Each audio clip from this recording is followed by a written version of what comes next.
Ang sarap talagang magkape lalo na kapag maulan ang panahon.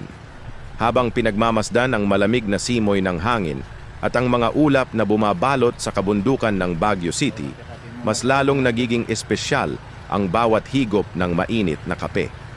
Dito sa Kawa Cafe sa Ongasan, Loacan Proper, dama ang kakaibang katahimikan at ganda ng kalikasan na nagbibigay ng pahinga mula sa abalang takbo ng araw-araw na buhay. Sa bawat patak ng ulan at banayad na hamog na sumasayaw sa paligid, nagiging mas makulay ang tanawin. Ang aroma ng bagong timplang kape ay humahalo sa preskong hangin ng kabundukan na tila nagbibigay ng init at ginhawa sa bawat bisita.